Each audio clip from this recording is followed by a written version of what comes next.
Folks, very special guests in studio here. We welcome to Sirius XM and Make It Plain.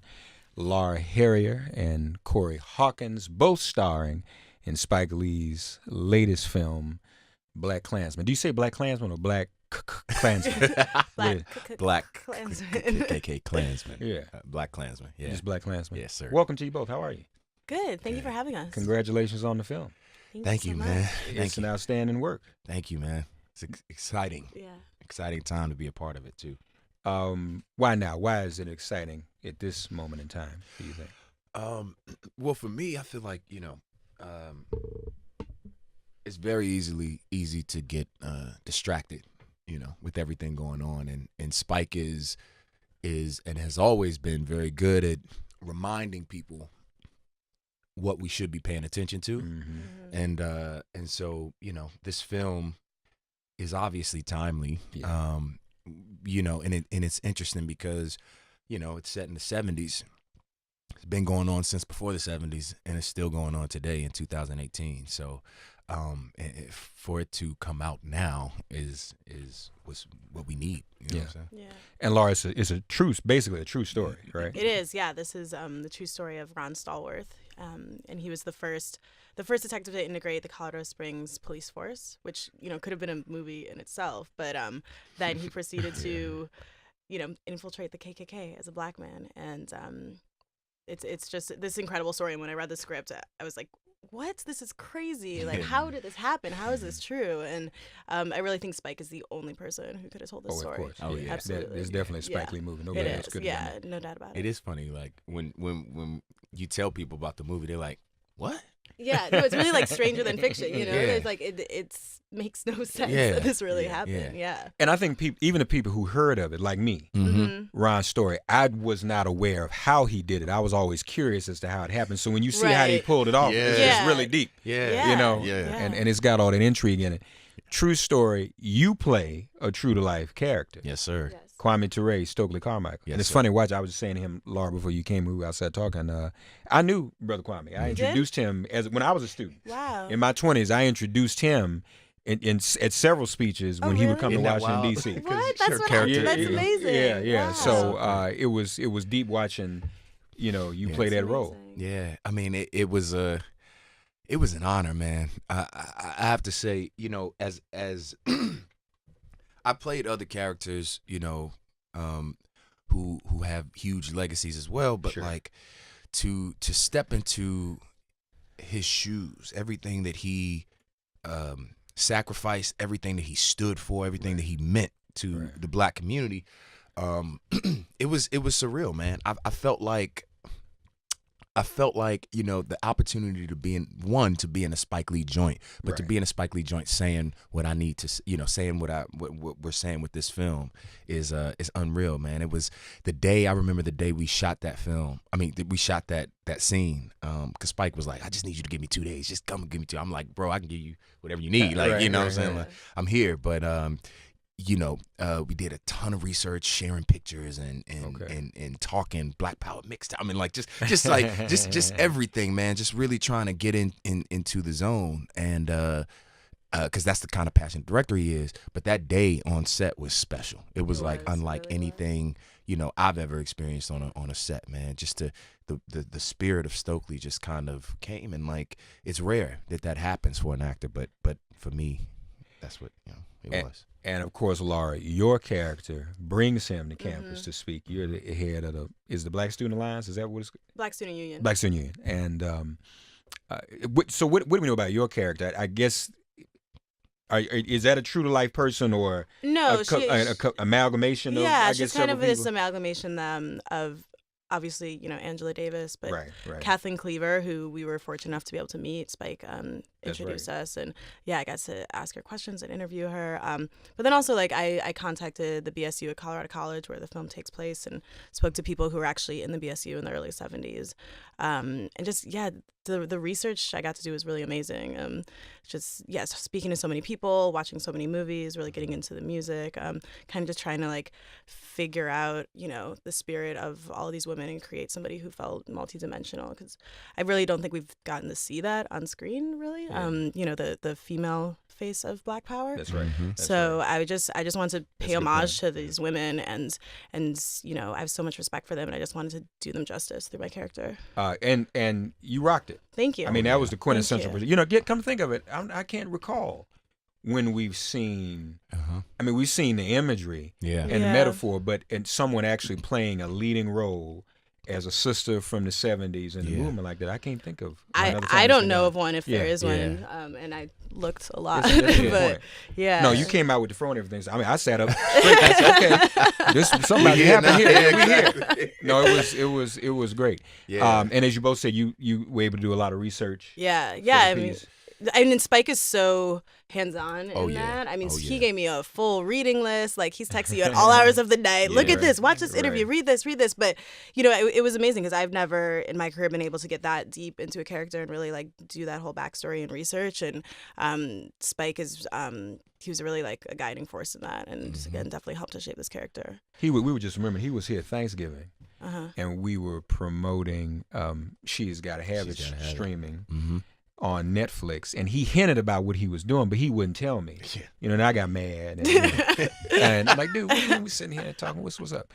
But this is great. I was able to see it on, when did I go? Friday. I saw the screen on Friday. So folks, I can vouch for this. This is an outstanding piece. You're gonna enjoy it. As my brother said, it is very, very timely, and even the ending is powerful. I'm not gonna give it away. But the ending is moving, and it even brought me to tears, quite frankly. Oh, yeah. Just reliving some of that, what the ending talked about. Yeah, I mean, every theater we've been in, you can really feel the energy shift at the end, and you can hear a pin drop. It's really, I remember Spike, you know, he has his ways, and so, like, he didn't want any of us to watch it until we saw it at Cannes. Yeah, we all saw it for the first time. Oh, really? At Cannes, which was terrifying. It was, exactly. You know. So how did you react when you in front of that audience when you saw it? I was in it with everyone else, you know. Like, I didn't know the movie was going to end the way it does. None of us did. We didn't know. So we were just as moved by it to tears with everyone else. And then, you know, you're like kind of sobbing at the end, and the lights come on. It's like, I'm doing great. Yeah, the camera's right in your face. My eyes are all red and stuff. But it's so powerful, and Spike is so brilliant for, you know, the film. Not to give anything away, but the film starts with a scene from the Civil War and ends in 2017, and he really draws this through line through racism in America, and you really see the arc of it. It's unique in that way too. Like, this is a different, you know, I don't know if I've seen anything like this from Spike. You know, he's continuing to take risks, and even at this stage in his illustrious career, you know, he's continuing to just say what he wants to say and speak truth to power, and you know, to be just a part of that that journey with him, his continual growth as an artist, man, it's special. Because now that you mention it, and I hadn't thought about that either too, Laura. I'm glad you mentioned that. You know, starting out with the Civil War imagery. You know, in this film, you really get, in a very compact, concise, and enjoyable way, the full view of history from, you know, the Civil War and turn of the century up to 2017. And rarely can you pull that off in a movie like that. And then in between, tell the true story of a brother who infiltrated the Ku Klux Klan. Right. Exactly. And Spike is always as unique because he does it all with humor. Yeah. Too. It's funny, man. It's really funny. Yeah. It is. But it's on the flip side, it's that underlayer that's just right there. You know. Right. But that's the magic of Spike. You know what I'm saying? So he called you, said he needed a couple of days. How did he pull you in? And how did you get involved? Oh, it's a story. It was last summer. I just finished a film and I was on vacation. I was actually in Greece on an island. And I get a phone call from a number I didn't know. And I answered, and I hear, Laura, this is Spike Lee. What? And never spoke to him, didn't know him, and never talked to him. And he basically, you know, he asked me where I was. I told him. He goes, that's not going to work for me. I need to see you in New York Thursday. I was like, Spike, it's Tuesday. I'm in Greece. What? He goes, nope, I'll see you Thursday. Vacation's over. Bye. And then he hung up. Seriously. Ask Spike, true story. So I got off of this island. I got on a boat to a plane. I got back to New York in like a day, and I showed up. First, he wanted me to come to his class at NYU, like his grad school class. So I showed up to his class. we watched 25th Hour. Like it was cool. Like I don't know. I was so nervous the whole time. I was just sitting in his class. Right. And then I went to this audition, and you normally there's another actor there, and the director is watching you work with the actor. But Spike goes, "No, I'm going to do the scenes with you." So I was acting with Spike for my audition, and it turned into this over an hour-long improv. We got in a fight. Like I got walked out of the room. I came back in. I'm like, "Oh, that must be over." Nope, he's still going. We're still acting. Okay. Like it was this marathon audition. And finally he goes, "Okay, thanks, bye," and he just left. So the next day, though, I got a phone call that he was offering me the role. Okay, well that's great. Yeah. What was it like for you, in costume, and putting on all the clothes that we used to wear back in the day? I mean, I loved it. Like I've always wanted to do a movie from the 70s, but really more so it was so instrumental in creating the character of Patrice. Yeah. Mm-hmm. When I read the script, I kind of. I was like, how am I going to pull this off? But putting on, wearing the fro and having the black leather and all the, the power to the people pins and stuff, it really, she just kind of dropped into me, and it really helped to inform my performance and inform who she is as a person. Yeah. Folks, the movie's great. We encourage you to check it out. Always like to find out what other projects are coming up in the future. What else you got working on right now? Right now I'm doing this. I'm figuring out. I don't know. Okay, well that's fine. Yeah. You have the luxury of doing that because people are gonna keep looking for you. We know that. I'm just super fortunate, so I just want to. No, you ain't good. You ain't got nothing to worry about. That ain't even no thing. What's up with you, brother? What you working on?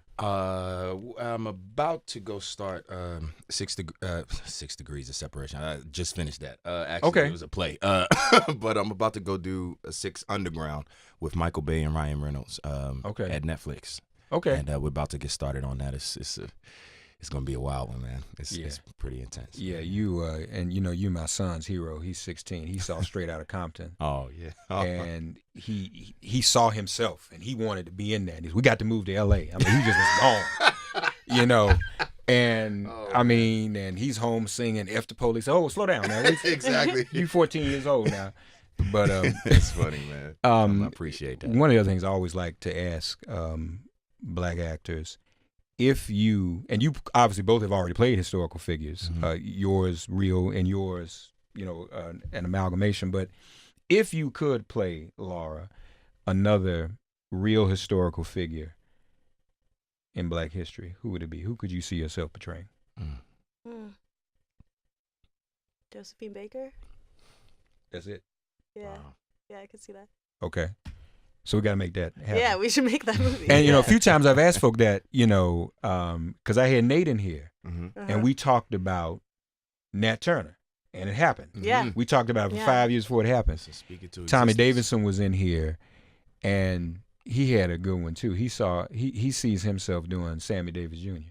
That's a good one. Wow. But so we got to make these things happen. What about you? Well, you've already been Kwame, brother, but Sam Cooke. Yeah, for sure. Sam Cooke's story, man. Yeah. Can't you all see them both? Yeah. So we got to do that. We definitely got to do that. Speak it to existence. Do either of you have interest in producing and directing as your careers unfold, and writing for that matter?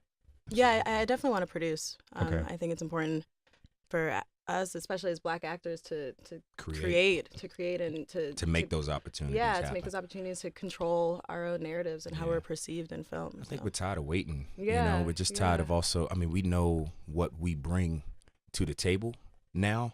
We've always known it, but now we really see it, and now we just can't wait because we have the talent, we have the writers, we have the producers, the create, and for me to jump into that lane, I have too much respect for directing and how hard that is to jump there yet. But definitely producing and helping put a voice to our stories, our narratives. And you said they can no longer say that we don't have the market value. Black Panther killed all their notes. Yeah. So another interesting point. With Black Panther, there was the conflict between Black Panther and Killmonger. It was two individuals, two sides of the coin. Folks, I just want to let you know, you kind of see that in BlacKkKlansman, but in one person, the conflict that's going on within Stalwart and some of the ways in which you were, challenging him, as Patrice. So I just want to say, please. JD is amazing in this film. Like, I mean, Yeah. the brother really. Yeah. I mean, he takes on Ron, you know, with everything he has, and he's so masterful in sort of how he's walking that line as a black man. And because my mother's a police officer, she's a black police officer in D.C. And I was talking to Ron about that as well, and JD does a really great job of, you know, that turmoil, you know, as a cop, because you're black, but you also blue, you know what I mean? That's right. Yeah. And so what line are you walking? And so in that time in the 70s, putting your life on the line, you know, it's real, man. It's powerful. Yeah. No, there's no question. Folks, the movie's outstanding. We strongly encourage you to check it out. Premiering hits theaters August 10th, right? Mm-hmm. And, you know, you mentioned JD, Denzel's son. You can't, it definitely can't go wrong being in one of Spike's movies, because that's really how Denzel blew up. Yeah. And now he's the next generation. Yeah. Yeah. You know, Absolutely. with his son coming on, and it really is an outstanding piece. So good to meet both of you. Too, man. Dr. Dre and Sam Cooke and Kwame Ture, Patrice and Josephine Baker, and Spider-Man's girlfriend too, right? Yeah. That's right. Yeah. How about that? I know my son knows you from that too. You know, they got, but he went to see BlacKkKlansman with me, and he was just, you know, riveted. Oh, really? Wow. Yeah, he Wow. was Yeah, riveted. that's So That's special. it's great. Good luck to both Thank of you for having us. And we're gonna look for those movies too on Sam and Josephine. Absolutely. All right, folks, our very special guest, Laura Harrier and Corey Hawkins. This is MIP.